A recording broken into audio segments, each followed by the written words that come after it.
Vacation was fun, but now it's time to return to the good old movie schedule.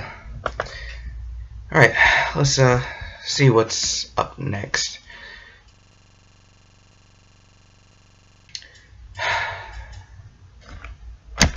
I guess.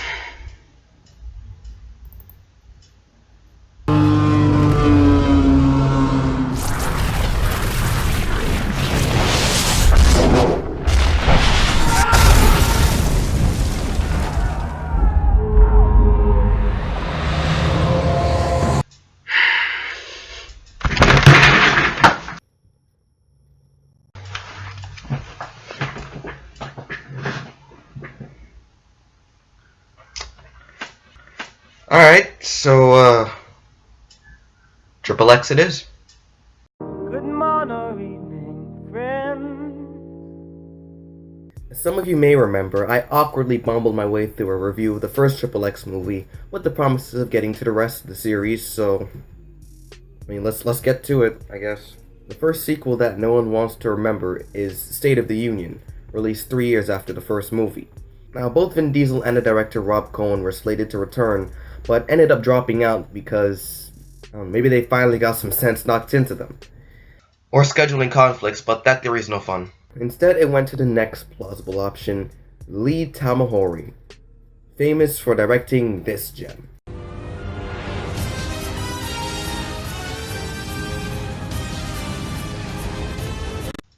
You know, it's a match made in heaven more than I think about it. And since Diesel couldn't come back for reasons unknown, they had to recast a new main star. So you probably think that with an action movie like this, so goofy and over the top, they probably cast someone who knows a thing or two about being an action star, like maybe Hugh Jackman, Will Smith, Jet Li, Wesley Snipes even, people who have had experience and have actually starred in competently made action movies.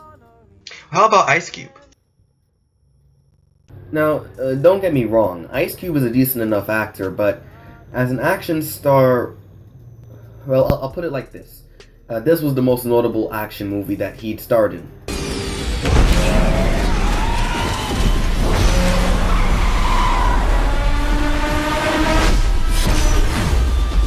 So, let's look at our roster real quick. A terrible director at the helm, a first-time screenwriter if you don't count a forgotten TV movie, and a poor choice for an action star. This should go well. So we opened up on a farm.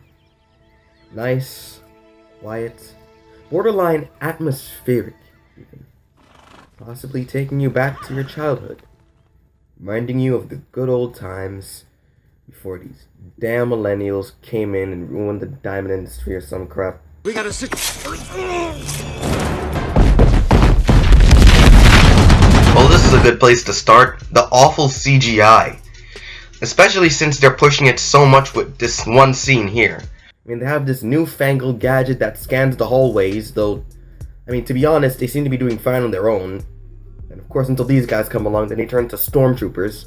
But back to the small gadget, it turns out to be pretty much pointless. Well, more pointless than it already was.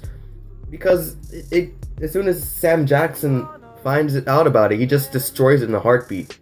And again, I believe they wanted to show off just the amazing CGI that they have on board. And by amazing, I mean pre-rendered Wii graphics. Then we get to this guy, Q. He has a different name, but forget it. If you watch enough James Bond films, it's Q. It's a discount Q. He was the semi-comic relief of the first movie and got about 10 minutes of screen time. You ever get punched in the face for talking too much? And unfortunately, he's given a much bigger role in this. Now, quick PSA to filmmakers. If you're making a sequel, no matter what, never, ever give the comic relief a bigger role. It never works out. Okay, seldom works out. This guy outstays his welcome in like the first minute he's on screen, and also can't act to save his life, so... Why? Anyway, him and Sam Jackson escape the ambush while talking about the next Triple X recruit. The new Triple X has got to be more dangerous, deadlier, more attitude.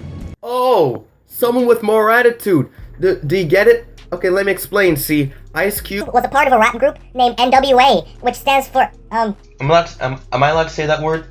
You know what's even funnier about that joke? Dr. Dre, another member of NWA, actually starred in action movies and thrillers that were way better than this. So even then, Ice Cube's a terrible choice. Congratulations, you played yourself. Okay, so the main plot is really just dumb and actually kind of confusing. This guy, played by William Dafoe, wants to kill the president right around the time he delivers his State of Union address because he doesn't like his peaceful methods. Sam Jackson comes to Darius Stone, played by Ice Cube, with just the offer he couldn't refuse. He basically says that because his entire unit got attacked, now Ice Cube has to help him because they'll be after him next, but Stone isn't too keen about joining him. Be just like old times. You better hope not, because last time out didn't have such a happy ending. You went MIA, and I ended up in here. In the meantime, you'll also have law enforcement going after Triple X, led by... Okay, I don't remember the character's name, so let's just go by his actor's name. Wow. Okay. He was born to be in a movie like this. There's been a report from Home Office. Xander Cage was killed in Bora Bora last night? Yeah, I know. In fact, just for fun, I want you to think about the most cliched, overused explanation that they're going to use to explain how Xander is still alive. Be as uncreative as possible, alright? Now, of course, to execute this extreme plan, they're going to need the most secure of hideouts. So, even though we're not going to be seeing these guys or see them again until the climax, why not the garage you'd see in an awful Need for Speed Underground clone? And for a secondary hideout, why not request the help of an old flame, played by Dollar Store Vivica A. Fox? Look around, Darius. Got a good life here. I'm not gonna let you wreck it this time. So, what's in it for me? Oh, that's some good character development. That's some... How much did it take to win her over almost like instantly? So, Formula 1 cars don't turn as quickly as this woman. We're gonna roll, we're gonna need something with a little more muscle. Something nasty. I can do nasty.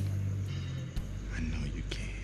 Oh, holy shit. You make me want to pee myself. That was terrible. So now they have all the makings of a squad. Just one problem. The frontman is about as charismatic as a brick. I know, I keep dwelling on this, but y'all really have to understand how woefully miscast Ice Cube is here. He constantly has that just scowl on his face. Sounds like he's irritated all the time. Though, I mean, who could blame him? He's in a Triple X movie. And most of the action involving him is commonplace and subpar. Like, the original at least had some edge because you had these people jumping from cars, snowboarding, doing these crazy stunts on dirt bikes. You know, stuff most action movies weren't doing at the time, or at least as impressively. Here, it's pretty commonplace action fueled by extremely cheap effects. However, give them some credit, the other half of it is filled with stuff that will all make this look extremely realistic in comparison, but we'll get to that later. For now, let's look at their attempt to fake us out by killing Gibbons. I don't know what's more pathetic, a man that plays chess with himself or a man that doesn't see he's already lost. I don't know, how about someone that just made Speed 2 look good? Maybe it could also be pathetic that this movie wants to make us think that he's actually dead. At the half-an-hour mark of this 100-minute movie. Oh, yeah, I'll buy it. Don't even give me cash back. I'll buy it. Don't discount me, man. I'll buy it. He gets intel that the person that they're looking for will be at a party, and I've told you I really hate the music they use for this. Like, all of it.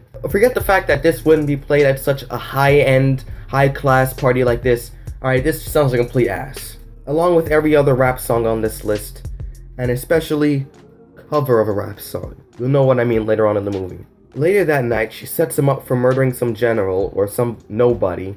Big shock, I know. And the cops come, but our white knight comes in and tries to find out who the real Darius Stone is. Where's Pettibone? Upstairs. Dead. You do it? If I did it, you wouldn't know until I wanted you to. Just say no, you dumbass. You got 3 minutes. Level with me. Why are we here?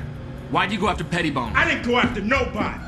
Then just say what happened instead of getting all cryptic. This is the last known photograph of the suspect. Oh, great. Now you're doubly wanted. So nothing's changed. Oh god, and now we get a love scene. You remember all that damage we did in the back seat? That was a long time ago, D. So this movie has a finale. Can we get to that, please? I mean, they did put in a finale, right? Like, they remembered to put in the finale. Okay, good. This is where we get some of that nonsense that I brought up earlier. We see them trying to thwart Willem Dafoe's plan while the donation from hell I mentioned earlier plays. You think you're ready for this, but you're not really.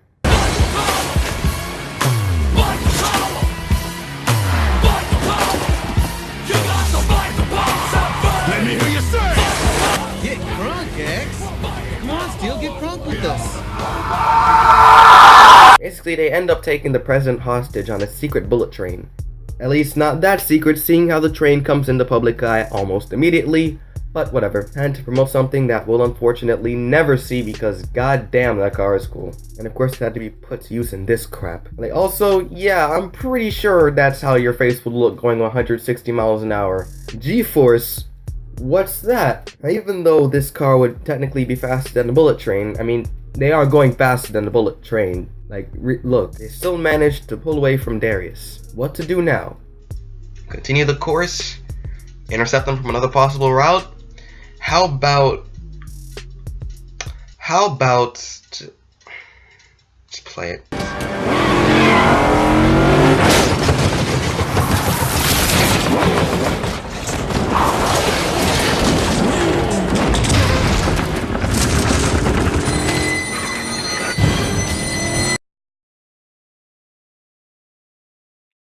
Okay, where do I begin?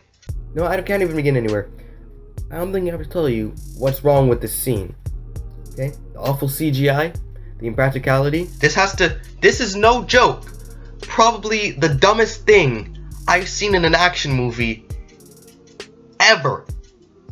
Like, and this isn't like one of the worst action movies I've ever seen in my entire life. No, it's too silly for that. But like, somehow this director managed to one-up the scene from Die Another Day, the scene from his own film that's already like goofy as all living hell. That, my friends, is terrifyingly beautiful. It is terrifyingly beautiful. They of course save the president, Stone leaves, and the search is on for the next agent, who will be tougher, even more extreme, except not really because this movie flopped so hard. And that is verifiably beautiful. Like, keep in mind, it's supposed to be one of the big summer blockbusters, so it bombing was kind of a huge deal. Kind of like, you know, with Independence Day Resurgence. And now this would have been an amazing way to go out if Hollywood weren't such unoriginal vampires. Damn, it feels good to be back. 12 years later, in a move that absolutely no one asked for. Like, verifiably, no one asked for this. We got the third movie. And while Vin Diesel was finally able to come back, Rob Cohen still couldn't make it because he had bigger fish to fry. Like, another disaster film.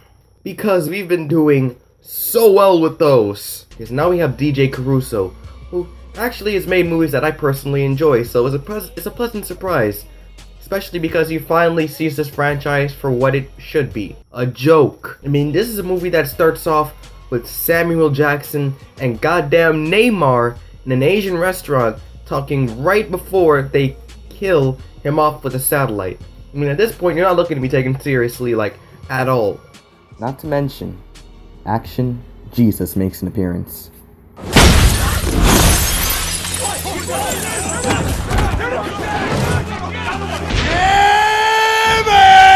Donnie Yen. Hell yeah, this is exactly someone who fit in a role like this. I'm pumped, and I really want to see where this goes, man.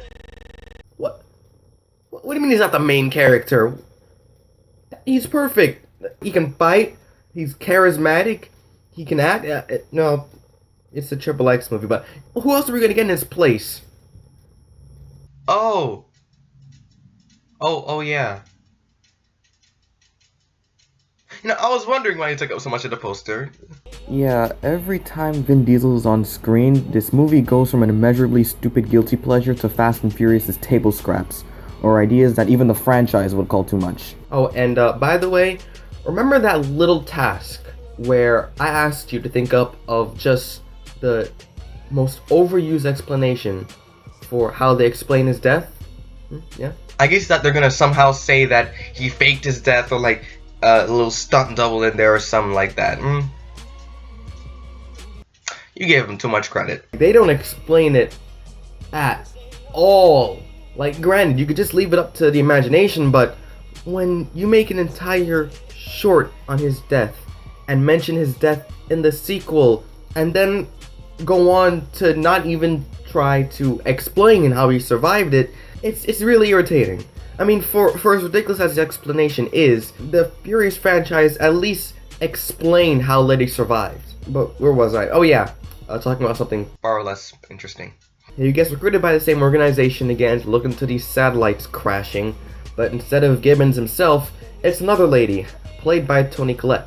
Collette is the absolute worst actor in this movie, and that's saying a lot. It's painfully obvious that she just took this for the paycheck because she looks like she wants to escape the movie every second she's on screen, which doesn't really make the scenes that she has to do with Vin Diesel any easier to watch. To help him with the mission, he seeks the help of a past lover. Okay, wait, no, friends with benefits. And gets information because he slept with all her friends. I'm not even being funny with that. Like, he sleeps with all of her friends and gets what he needs. The things I do for my country. I surprisingly got no material for that joke. How the hell did you find it so quickly? Undercover work. Oh, that's why that scene was in there. For that A1 joke. Okay, no, I understand. It was all worth it. All is forgiven. That scene is gold. It stinks. We get back to what we actually would want to see, where these two characters with similar goals but completely different motives interact. Wait, what? That's it? That would have been so interesting to see these two interact and banter off each other. But no, I'm sorry. We just had to skip that because we had to introduce Felicity Smoke here. I was at Coachella and Guns N' Roses got back together, but this is way cooler. Well, I wasn't actually there, but I like... Yeah, there's no other way to describe her other than a cheap clone of Felicity Smoke from Arrow. Or as she's otherwise known, the most hated character in the entire show. Man, this movie is just pushing all of the right buttons.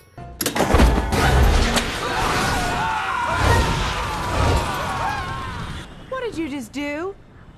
I can't believe this shit. Oh, some more great acting. Now, because Diesel is such a tight ass, he gets to recruit his own team. An animal poacher, played by Ruby Rose, an actual criminal, and a glorified DJ. Hello, darkness, my old friend. Okay, he's not just a DJ, but that's all the movie shows when they introduce him, and that's a pretty bad way to present this character. I mean, we see all these other people doing their thing, which points out how much sense it would make for Vin Diesel to consider them. All we see him do is hijack a turntable. Also, nice to see CG being used in all the right places. I mean, clearly, they couldn't have shot this movie on an actual runway instead of using unnecessary green screen. I mean, how much did this movie cost anyway? Just $85 million. Wow, that is generally cheap for an action movie like this. Maybe I should give this movie some credit. I mean, it's not like we have two much better action movies that came out with half that budget. Oh, I remember. How could I be so foolish? They said it was just gonna be an easy grab. Well, it ain't no easy grab. They got teeth. Oh. It's refreshing. You actually know what you're doing down there. Yeah, that's what she said.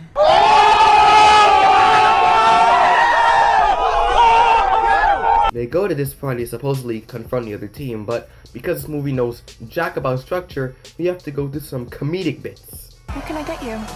Cranberry club soda. Bring that too.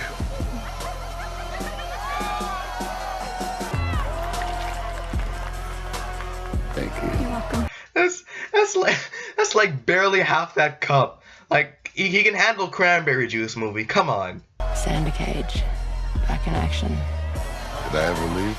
Yeah, you did. For like 12 years. Serena? How'd you say? Stick to the path. Here, honey. There's a lot of unmarked graves on the island. See?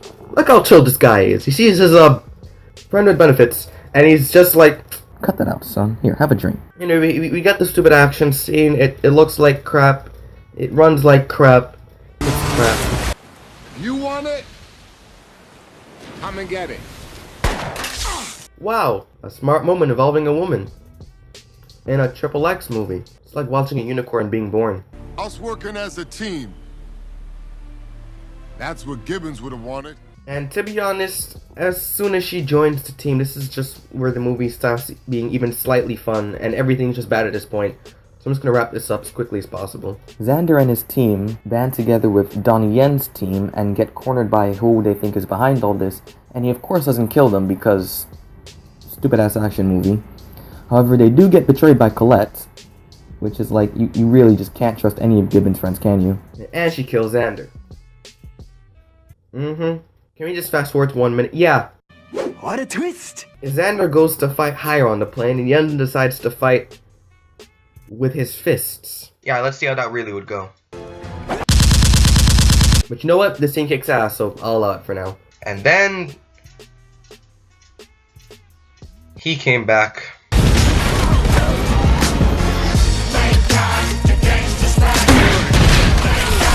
Boy, this could have been a lot more shocking had they not, I don't know, spoiled it in the ads.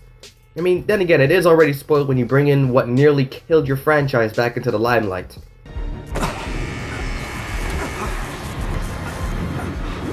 Of course, opening backflip plane in high air, just a light breeze, no biggie. Just walk around if you want. They kill her, and all escape safely through some bull. And as always, we can now wait patiently for the fourth film to annoy and confuse the hell out of us.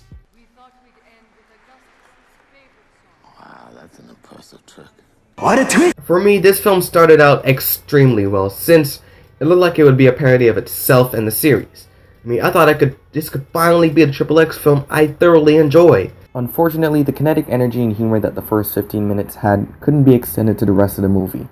Diesel looks like he couldn't care less, most of the CGI isn't good, and the plot is pretty asinine.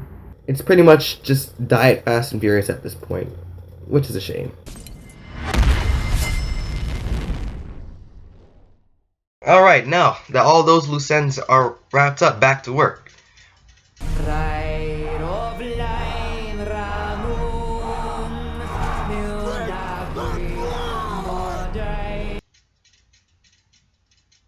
So childhood trauma.